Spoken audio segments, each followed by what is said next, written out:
Bapa yang bersemai dalam kerajaan surga, Tuhan Yesus Kristus, saat yang indah kalau kami pagi hari ini kami adakan mesbah keluarga, mesbah pribadi. Kami utamakan Tuhan di atas segala-galanya. Sebelum kami bekerja aktif lain, kami mengutamakan Engkau, mencari kerajaan Allah dan kebenarannya. Kami percaya bicara makan minum, mencari bangsa-bangsa yang tidak mengenal, tapi Bapa di surga tahu kebutuhan kami, dan kami akan bekerja, berdagang, untuk siapkan berkat apa dari kebutuhan kami. Terima kasih Bapa, kami boleh dengarkan renungan firman-Mu pakai hamba-Mu sebagai alat. Haleluya. Amin. Shalom.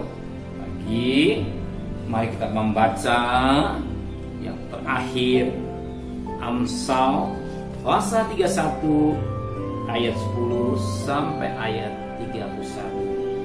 Amsal 31 ayat 10 sampai ayat 31. Puji-pujian untuk isi yang cakap. Isi yang cakap, siapakah yang akan mendapatkannya? Ia lebih berharga daripada permata. Hati suaminya percaya kepadanya, suaminya tidak akan kekurangan keuntungan. Ia berbuat baik kepada suaminya dan tidak berbuat jahat sepanjang umurnya. Ia mencari bulu domba dan rami dan senang bekerja dengan tangannya. Ia serupa kapal-kapal saudagar dari jauh yang mendatangkan makanannya. Ia bangun kalau masih malam, lalu menyediakan makanan untuk seisi rumahnya dan membagi-bagikan tugas kepada pelayan-pelayannya perempuan. Ia membeli sebuah ladang yang diingininya, dan dari hasil tangannya kebun anggur ditanaminya. Ia mengikat pinggangnya dengan kekuatan, ia menguatkan lengannya. Ia tahu bahwa pendapatannya menguntungkan. Pada malam hari pelitanya tidak padam, tangannya ditaruh pada jentera, jari-jari memegang pemintal. Ia memberikan tangannya kepada yang tertindas, menurunkan tangannya kepada yang miskin. Ia tidak takut pada salju untuk seisi rumah. Karena seluruh isi rumahnya berpakaian rangkap, ia membuat bagi dirinya permadani, lenan halus dan kain ungu pakaiannya. Suami dikenal di pintu gerbang. Kau duduk bersama-sama para tua-tua negeri. Ia membuat pakaian dari lenan dan menjualnya. Ia menyerahkan ikat pinggang pada pedagang. Pakaiannya ada kekuatan dan kemuliaan. Ia tertawa tentang hari depan. Ia buka mulutnya dengan hikmat. Pengajian yang lemah lembut ada di lidahnya. Ia mengawal segala perbuatan rumah tangganya. Makanan kemalasan tidak dimakannya. Anak-anaknya bangun dan menyebutnya berbahagia. Pula suaminya memuji dia. Banyak wanita telah berbuat baik, tapi kau melebihi mereka semua. Kemuliaan ada bohong dan kecantikan ada sia-sia, tapi isi yang takut akan Tuhan dipuji-puji. Berilah padanya bagian dari hasil tangannya. Biarlah perbuatannya memuji dia di pintu-pintu gerbang. Dikatakan dalam perikop ini, puji-pujian untuk isi yang cakap. Kita di hadapan Tuhan bagaikan perempuan. Gereja disebut juga mempelai wanita Tuhan. Kristus adalah mempelai pria surga, dan kita di hadapan Tuhan bagaikan mempelai wanita atau perempuan. Dan apa yang terjadi dikatakan pada ayat 10, isi yang cakap, siapakah akan datang mendapatkannya? Ia lebih berharga daripada permata. Isi yang cakap, bukan cakap dalam pengertian cantik, tapi yang cekatan, yang pintar, yang bijaksana. Yang Tuhan mau hari ini, yang bijaksana, bukan cantik secara fisik, tapi bijaksana. Isi yang bijaksana, yang cerdik, yang mengerti, yang punya hikmat. Dia lain, dikatakan dia lebih berharga daripada permata. Permata mahal, tapi kalau isi yang bijaksana lebih mahal daripada permata. Amsal firman Tuhan katakan, hikmat lebih mahal daripada permata. Jadi wanita yang bijaksana, bagian wanita yang punya hikmat. Dan kita lihat pada ayat 11 selanjutnya dan ayat 12 selanjutnya, bagaimana sikap hidupnya sebagai seorang wanita yang bijaksana. wanita yang bijaksana, wanita yang benar-benar melakukan tugas seorang istri. Dia lakukan dengan baik. Bahkan dikatakan pada ayat yang ke-15, ia bangun kalau masih malam, lalu menyediakan makanan untuk sisi rumahnya dan membagi-bagikan tugas kepada pelayan-pelayan perempuan. Lihat, dia istri yang rajin. Masih malam sudah bangun. Banyak kali terjadi rumah tangga ribut. Kenapa? Suami bekerja, istri belum bangun.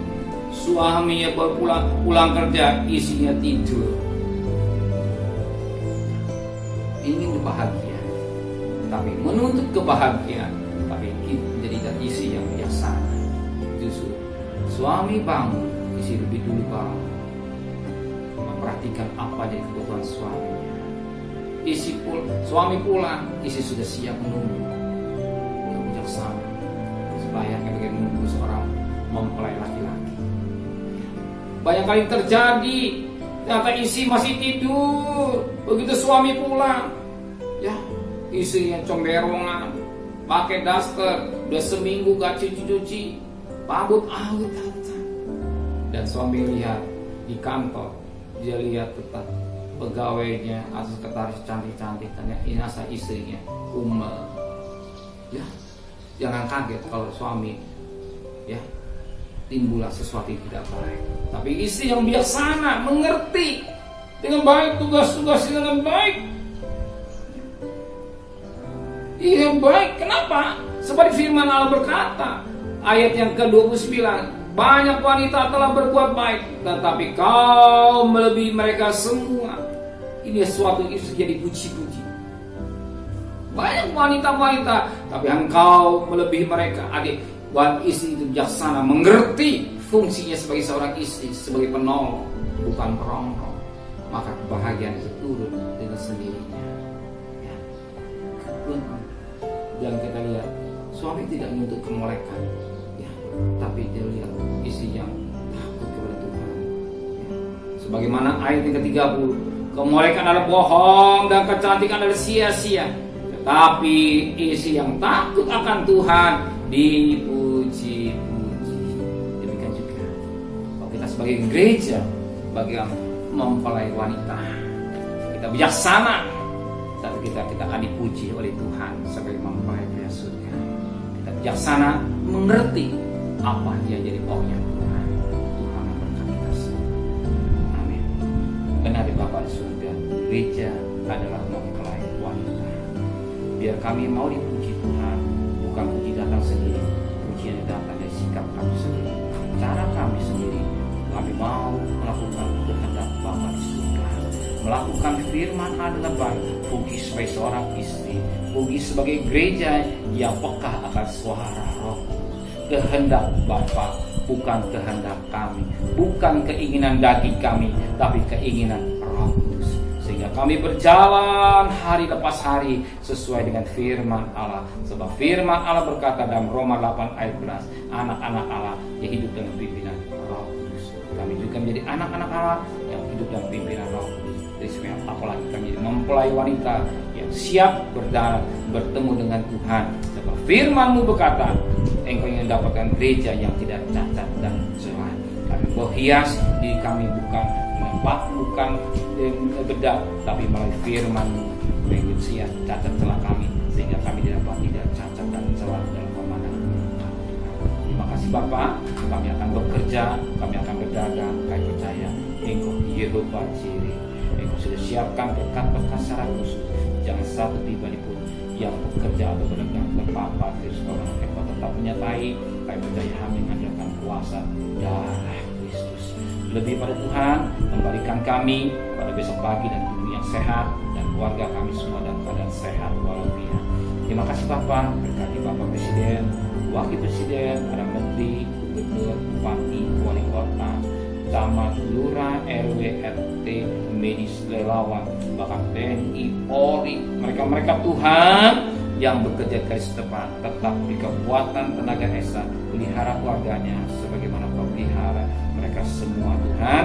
Virus corona semakin menurun, yang sembuh semakin banyak Tuhan, dan vaksinnya pada bulan Desember bisa selesai dengan baik. Kami percaya dan selanjutnya saja kita, buat tanah kami di air Indonesia Tuhan. Terima kasih Bapa di surga, nanti kami mau makan, turunkan berkat, berkat dari Allah Bapa, cinta kasih sayang dari Tuhan Yesus Kristus, dan berkat Roh Kudus